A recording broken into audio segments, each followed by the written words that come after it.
But you gotta hear this, folks. Like, we did a cut of that movie that was finished, right? So I get a call from my friend Art Fennell, who helped me get the gentleman, Dr. Ralph Smith, the elderly gentleman. And he told me that Ralph Smith had passed away. So I had to recut the film to interact that. Now let me just give you a little about Ralph Smith. So Ralph Smith's situation had gotten so bad with his ex that his son committed suicide, right? You saw that in the film. He was not allowed to go to the funeral. He was banned from the funeral. He couldn't do anything with the family, and he went into very severe depression.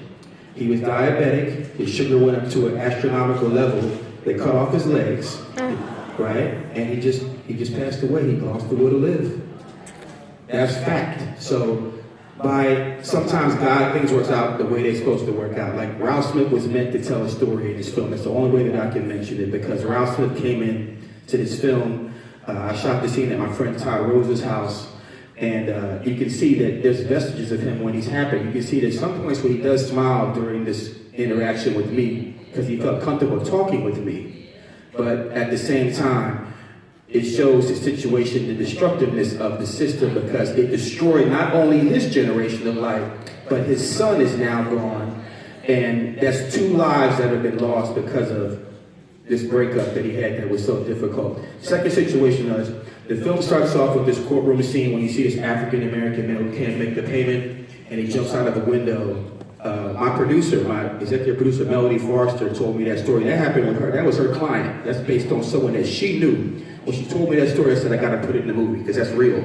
The fact that an African-American man felt so distraught that he couldn't pay, that he jumped out of a window. Last thing before I bring up my people, I realize now, in hearing all these brother stories again and watching this film, and I watch it just like you all, like I feel compelled when I look at it.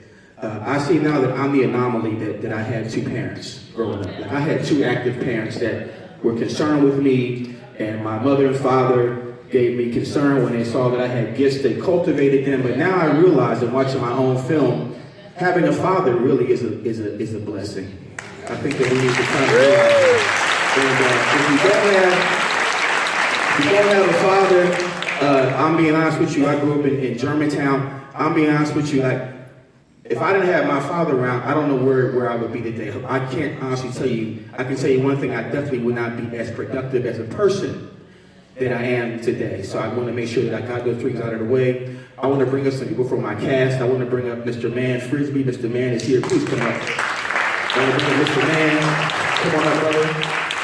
I think Javon Christian is backstage. I want to bring up, is Abona here? Abona, find your way down, brother. I want to bring us some people from the cast. Is Perella here, by any chance? Joel Austin, please come up, brother. Joel, you got to come up, man. You got to line with me. Missing anybody that was, Fred Barnett. Is Fred Barnett here? Fred, please come up. The Eagles are winning now. Please come up. The Eagles are winning because of you. The Eagles are winning because of you. Is Freeway here? I hate to call people's names. If these people are here, please come up. Any subjects from the film? Is Bishop here? The Bishop Robinson? Are you here, Bishop? Please come up, brother. I don't want to miss anybody. I'm trying to go on the list.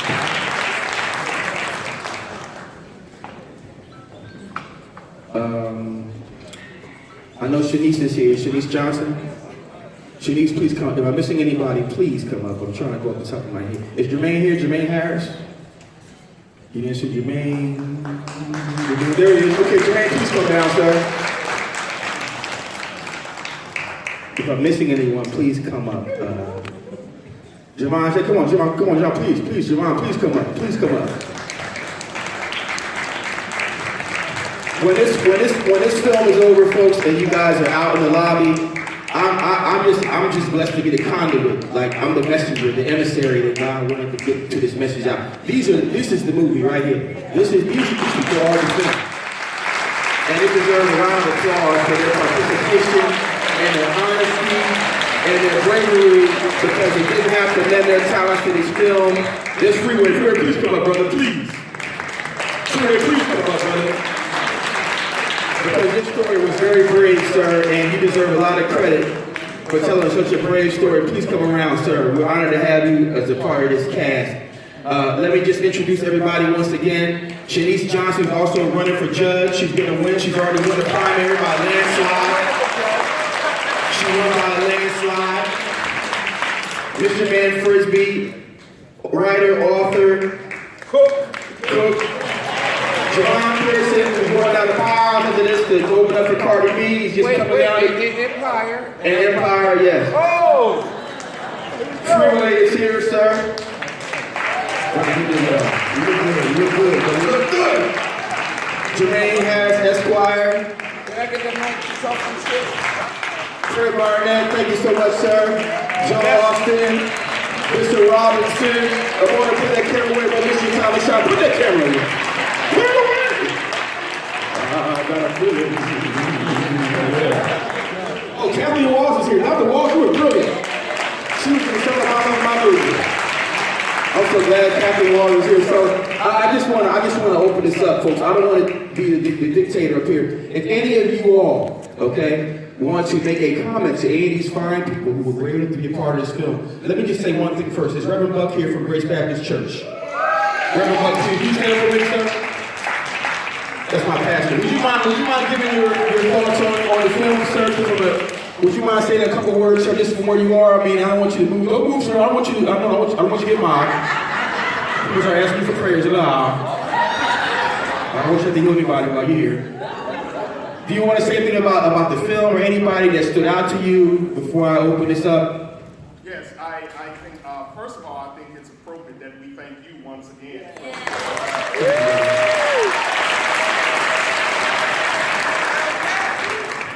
What I would like to say, and I'm grateful for the interview, but I just told my wife, I said, this is why I'm glad to be black. Simply because there comes a point in time when you actually have to discuss the discrepancies that are dividing black families. Yes.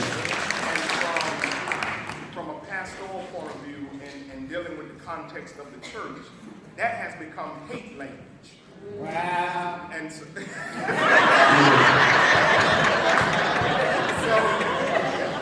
so Brother Dowdell, I'm grateful that this film has come about, and I thank God for all of the participants, and thank you for your story. This is what building the beloved community is really about. So I'm grateful for their story, and look forward to hearing more from your panelists. Reverend Junkin, I know you Reverend Junkin, you mind standing up, sir? You came all the way from England. By way of you.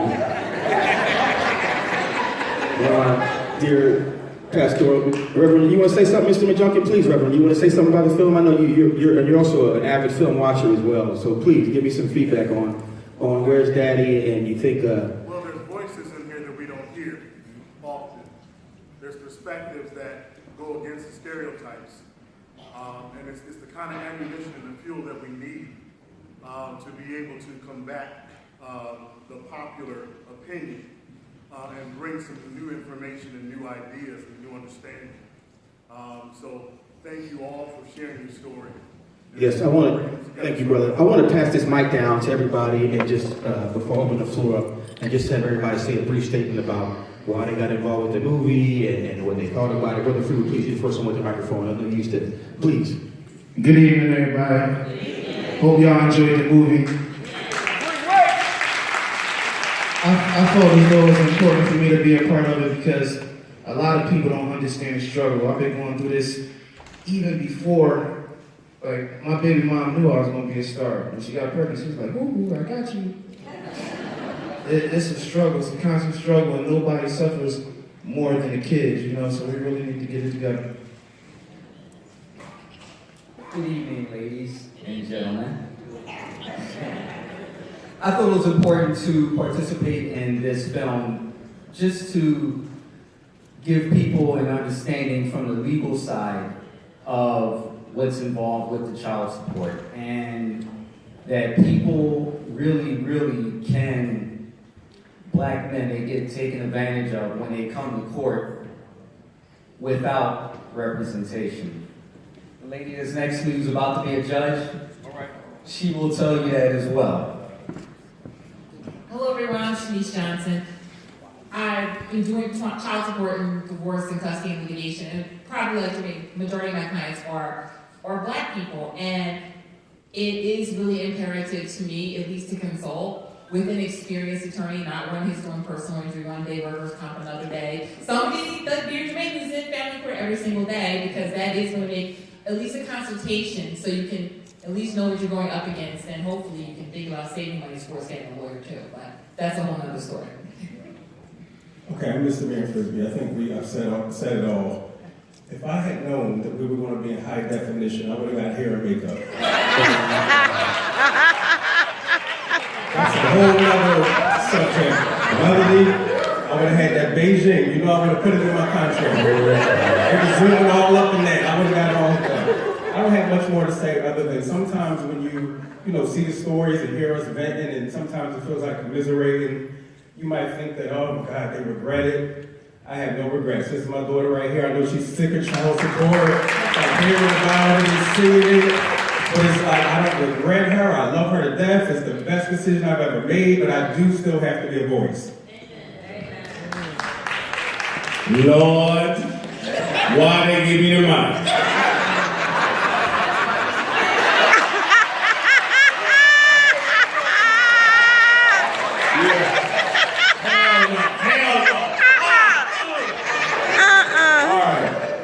Sorry. There's a couple bishops in here, reverends and all that. Well, I honestly, all jokes aside, like, I look at this panel, my man Freeway, listen, it's another documentary we gonna have. But I'm Javon Pearson. I came out the Mill Creek Housing Projects, 46th Street. I never knew who was my dad. I never grew up with a dad. I don't even know what it is to throw a baseball with my dad. There's no pictures that exist with my dad. But with my sons, I have 5-year-old identical twin boys. I love my sons to the day I die. And a lot of stuff was cut out. I'm a broken man of 2 years ago. But right now, excuse the expression, Reverend, excuse what I'm about to say, but fuck that. I'm good. I am supposed to bring on Cardi B in 15 minutes, but I'm going to say this. Listen, honestly, I love you guys. Hopefully you love this film, and listen, also, I'm going to be on Empire this season.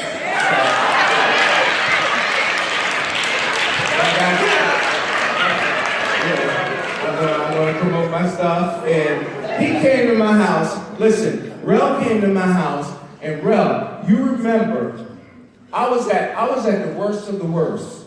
I was 100 pounds bigger than I was. I look good, don't I, ladies? Yeah.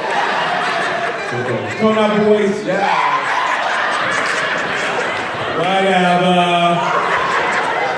I know I'm doing a little comedy, but Fred Barnett, you ain't playing for the Eagles right now. But honestly, listen, seriously, honestly, we are men that are hurting. We are men that are going through the system. We are men that are not being represented as men. For years, some women, not saying y'all, have been disrespecting the system. It's men that want to be in their children's lives. But some of them bitches ain't letting us. What? Is they here? I'm being real cool. Man, really. I gotta get in. Okay.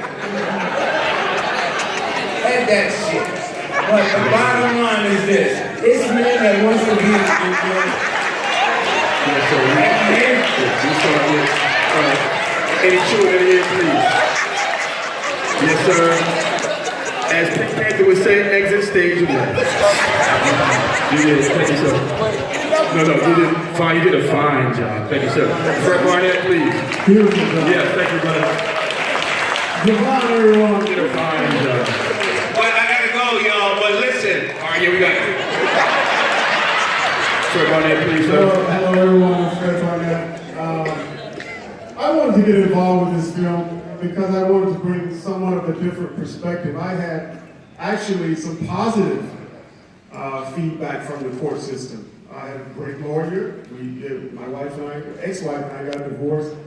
And early on, I thought that it was very important that she and I stay on the same page.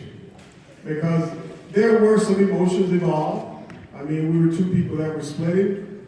And early on, I just felt that it was very important that she and I continue to have a relationship for our daughters. We have 17-year-old daughters now. One of them, I'd like to say that because of our relationship, they've gone on to be very productive young ladies. One of them, as a sophomore, committed to play lacrosse at the University of Virginia. And the other one, Wahoo, I learned that, Wahoo.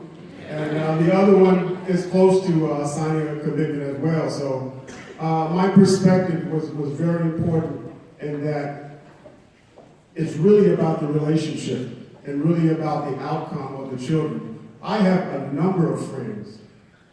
The money was there, the parents got divorced, the money was there, the time was there, but the relationship between the mother and father wasn't there. And that was just as bad. So that's the perspective that I wanted to bring. Excellent. Thanks for having me. Yes, sir.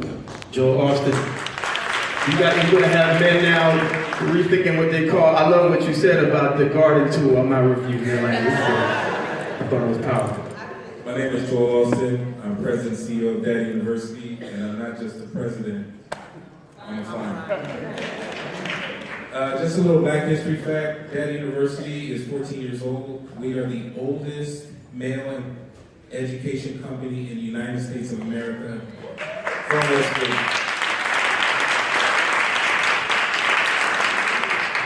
I wanted to say that this film was incredible. I'm honored to be in it. I'm honored that they selected to come to our Fathers Club to film it. But I live this every day. So I'm not a mechanic, I'm not an artist. I actually work with fathers and male parents every single day for the past 14, 15 years. And this work is hard, it's strenuous, because we're literally putting pieces back together. Shattered pieces back together. My fathers, 98%, don't have a problem with child support. They just don't know how to balance eating every day and taking care of children in a different home. So it's not the fact of paying, it's just the fact of how do I live successfully. We're always looking for help. We're always looking for you to give advice. We run the Fathers Club in West Philadelphia. We plan on going to North Philadelphia, and then we're going to be in South Philadelphia. Then we're going to be in Delaware, then we're going to be in New York. But you have to learn about what you know. You are in this, our children are here, and our issue now is now what? So now that we may have a divorce, so now what? My goal is your goal, that every parent wants to do good by their children, so we have to ask them these questions, now what? And we have to have an answer, which is I'm going to stand up, I'm going to learn what I don't know, I'm going to learn how to cook. We have cooking classes, we have a class on how to do your daughter's hair, because if her hair ain't right, that's a bad school day for everyone. Our times have changed, our history has changed, our families have changed, so we need to know what we don't know. So try to support our website, try to give us a call. We have an event each year called the Daddy Daughter Dance. Some of you may have attended, and a couple guys have been there. We want you to help out and let everyone know that we're here, and you can contact us at any time. Thank you.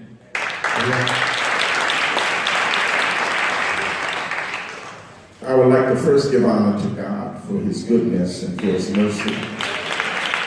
And for my Savior, Lord Jesus Christ, I thank God for this opportunity.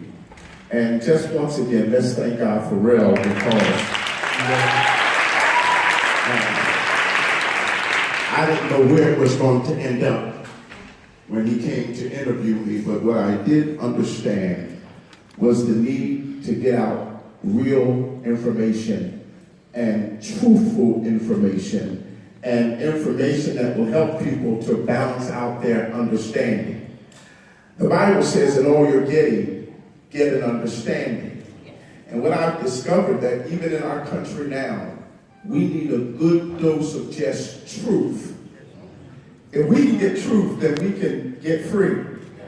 And again, I'm not here to preach, but the scripture says, ye shall know the truth, and the truth will make you free. Now, I know some of you said set, but there's a difference. You can unshackle someone and set them free, but if they're still bound mentally, to make free means that you're understanding, you have an enlightenment. And so I'm just grateful to God for the opportunity to hear from everyone. Some of I've just met today, but I'm very happy to be a part of this process. And let's keep truth at the forefront. And the other part of this that I just want to leave with you is that love is needed the most when it's deserved the least. We have to begin to love each other again. Amen? And I thank God for my wife being with me. Raise your hand, honey. My first lady. God bless you, everyone. Well, my name is Obona Hagans, and I'm the recycler. I'm the second person in the movie. I work to keep the earth clean and green. But I want to just say that everything really happens in its own time, you know, in terms of my life. I'm looking at when the premiere is, when it came out, along the time when the Million Woman March is happening, and I just received a call from someone who is a father who wanted to draw for my magazine, and he told me the story about how he became a single father. And it just tore me up when he told me that his girlfriend took his children to New York and said that he wasn't going to see them again. And then she called him and told him that they were killed in an automobile accident. And so he went through the whole grieving process, the family, and people had fundraisers for him and everything.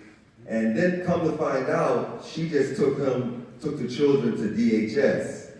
She just didn't want him to have the children.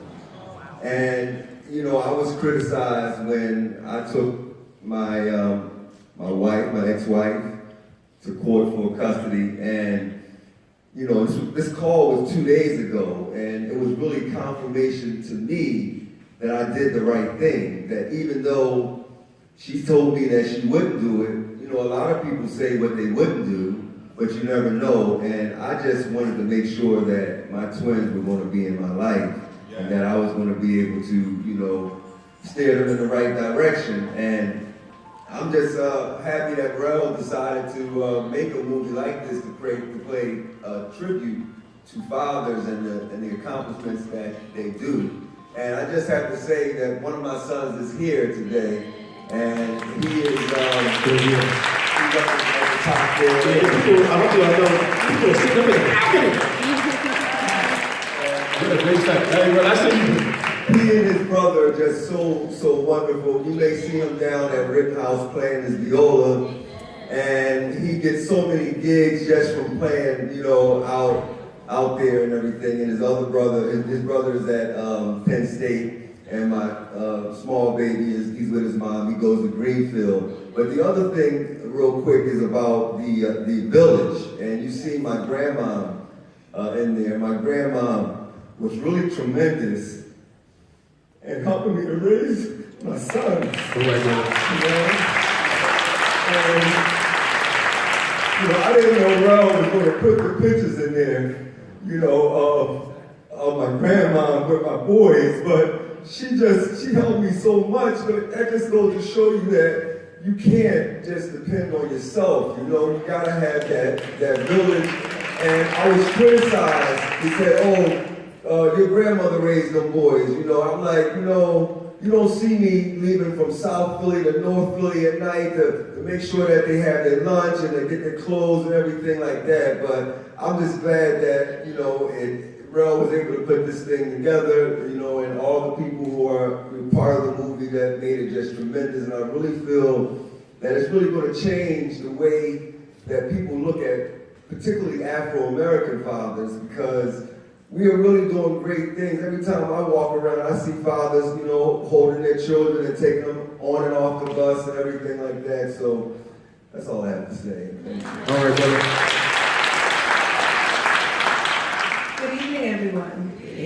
I'm Dr. Kathleen Walls. I'm the owner and founder of The Greatest Counseling and Consulting. I'm a doctor of clinical psychology. And the GREATEST stands for God Restores Excellence, Activates Talents, Encourages Spiritual Transformation. And so when I was asked to be a part of this project, I'm always thinking about what needs to be restored, obviously within people's lives, but also within the community, within society as a whole. And I am affected by this topic most of my days. I work with children as young as 5, all the way through people who are 95. So I've worked with men who have been put in prison because they were behind, but they were good fathers nonetheless. I've worked with men who wanted to have access to their children, but were denied access to their children. I've also worked with children, and right about the time that I received the email and the phone call, I was working with a 5-year-old who was weeping and wailing because she wanted her father. And I said, well, do you want to call him? And she said, yes. And I said, okay. And she went over to the phone and she dialed 911. And so when I hear a title that says, where's Dad? It's like, these are the stories that come to my heart and come to my mind. I also understand that there are 360 degrees in every situation. And so we have to learn to stand at each degree to understand the different perspectives in a situation, to help us remember that everybody cannot be pigeonholed into this idea of a deadbeat, because everyone is not a deadbeat dad. We also have to understand that many people, like the woman in the movie said, are driven by their emotions, and that they're making choices that are not always the best for themselves, for that other person, and especially for the children. So many times I stand up and I am that voice for those children who are unable to articulate for themselves. And so that's why being a part of this movie and this information getting put out is that constant reminder that when we choose to have children, we always have to put them first and do what's best for them. Thank you. My name is Christopher Barnes. Dr. Christopher Barnes from Cheney University, HBC. And actually, I just want to sit back and mention the person who's out on the stage with us right now, but I was very impressed how much Cheney University was represented in this film. From the diplomas, from my presence, and people who walked the ground to Cheney University in the past. I'm going to say this jokingly, and I hope it goes over well, but how did I end up in the film? I think Rel invited me for my expertise. Now, when he interviewed me, I was happily married with 2 children. If he ever asked me to be in a documentary again, I'm going to ask him for the name of it. And if it could apply to my life, I'm going to run the other way. Because now I am no longer married. I am divorced. And it's funny because my story now does not even mend well with this documentary. Because I have my children, again, depending on the stage, I will say all the time. They go with their mother every other weekend. And again, I think the documentary up here is really talking about where's Daddy. I think he helped us find it. We are here. You know, honestly, if it comes down to the sequel, I got a whole other different story to sit back and tell. But, you know, I think the court system is changing. I think documentaries like this are also changing. And I think that African American males, if they want to be a part of their life or the dominant parent in their children's life, they can do it. And again, I think, like I said, when he called me and filmed it, I'm looking at myself. I look a little bit happier and smiling because I was married then. But now it's a little bit different perspective, raising my children. And actually, the picture you had up there almost made me cry. Because raising my 2 children and only having every other weekend off, that's stressful. Let me tell you, I've complained a lot. I went to the liquor store an extra day to get a little something extra. But when that camera picture that he showed in this documentary was there, it really showed me about how beneficial this is to everyone. That was a genuine smile on my face, my children's face, and it was just something that I'm really glad he showed. I never saw it in high definition that nice. before. So I will tell you, honestly, it was a pleasure being a part of this. He came actually my expertise. I probably would say something completely different now, but it was really a great pleasure. I don't want to say we saved the best for last up here, because honestly, the one thing I will say is I watched the clips of what I was saying in this video. I've been on my campus, a lot of faculty and students are supporting me, but I don't know why I'm on this stage. Because when I watched the film from up there, every individual on this stage made it seem like I was a bumbling idiot. I am so blessed to be a part of this film because the information that came out of everyone's mouth just really touched me and changed my life. It was a great experience. Yeah. I want to bring up two more people before I open this up. My executive producer, Melody Farshaw, you got to come up. I'm going to hit you on the spot. Is Scott Dennis here? Scott, raise your hand. Scott, please come down, Scott.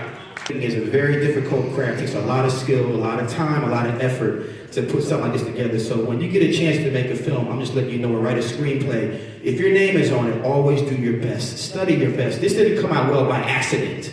I sat with my editor for months at a time, and we got on each other's nerves. We sat in it, and we did hours of work. I wear glasses now because of this film. My eyes, you sit in front of a computer all day, and your eyes get bleary. It takes a lot of skill, so I want black filmmakers especially, step your game up. I'm putting out a challenge. When you get a chance to make a film, make it, you represent not just you, but everyone involved with your project. These people are proud to be a part of it because the movie came out well, because I knew how to slave to make sure it turned out well. You owe it to everybody in your production that commits to you and sacrifices for you to represent them the best way possible. So I want two people to say a couple of things. Melody came on first with me. I told her about the process, and she had a quote today in the Inquirer. Thank God for the media. I got great press all too from the local media. Thank you to the Tribune, the Inquirer, the Sun, the Dogs, the Cats, everybody who read it. Please tell her about the movie. But Melody in the Inquirer said she used to represent women a lot. She's an attorney. She went to Columbia Law School. It's very established. She said when she represented women at first, she believed their story. But after dealing with men, she represents free will and other people. Her perspective changed. And sometimes it takes a lot of courage to admit that your perspective can change. Right? So I just want Melody to say a couple words of how she got involved with the film. You look well. I like the Versace. First of all, I'd like to thank the participants in this film because it takes a lot of courage to get in front of people and share your personal stories with the whole world. And, you know, people are going to benefit from what you said tonight. They've already benefited from it. So I'd like to thank everybody for being here. Can we get another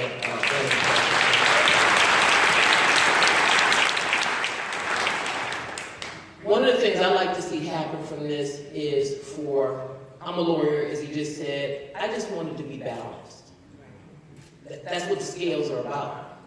Supposed to represent balance. And so it's not really about taking a side.